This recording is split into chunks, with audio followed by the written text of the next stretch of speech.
గణపయ్యా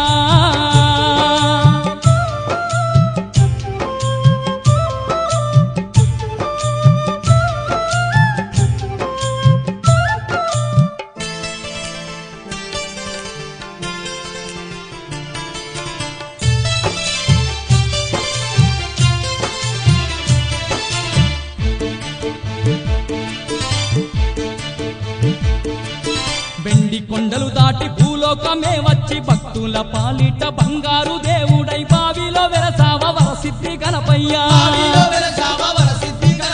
వెండి కొండలు దాటి భూలోకమే వచ్చి భక్తుల పాలిట బంగారు